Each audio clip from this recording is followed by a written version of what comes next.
సర్కార్ ఆఫీసుల్లో అధికారులు సిబ్బంది సమయ పాలనలో మార్పు రావడం లేదు. సాక్షాత్తు సెక్రటేరియట్లోనే టైంకు రాని ఉద్యోగులు చాలా మంది ఉన్నారు.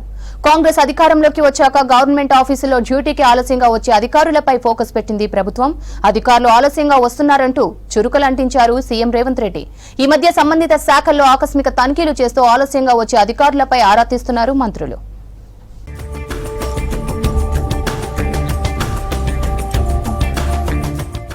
ప్రభుత్వం మారినా ఉద్యోగుల పని విధానంలో మార్పు రాలేదని భావిస్తోంది ప్రభుత్వం. సమయానికి ఉద్యోగులు ఆఫీసులకు రాకపోవడంపై సీరియస్ గా ఉన్నట్లు తెలుస్తోంది. ఆఫీసులకు ఆలస్యంగా వచ్చే అధికారులపై చర్యలు తీసుకున్నట్లు సమాచారం. చిన్న స్థాయి నుంచి పెద్ద స్థాయి అధికారులంతా ఇన్ టైంలో ఆఫీసులకు రావాలని ఆదేశాలిచ్చింది సర్కార్.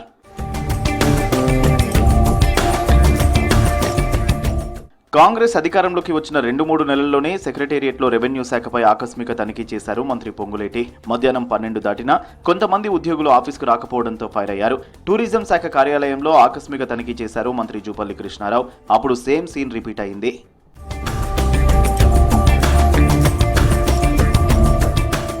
2 రోజుల క్రితం R&B డిపార్ట్మెంట్ పై ఆకస్మిక తనిఖీ చేశారు మంత్రి కోమటిరెడ్డి వెంకటరెడ్డి. అక్కడ దాదాపు సగం మంది ఉద్యోగుల సీట్లు ఖాళీగా దర్శనమివ్వడంతో ఆగ్రహం వ్యక్తం చేశారు మంత్రి.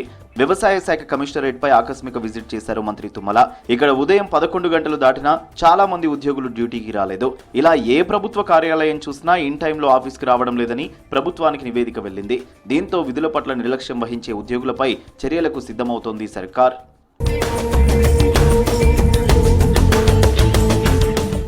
అధికారుల తీరు, ఆలోచన విధానంలో మార్పు రావాలన్నారు సీఎం రేవంత్. సెక్రటేరియట్లో ప్రతి అధికారి సమయపాలన పాటించాలని సూచించారు.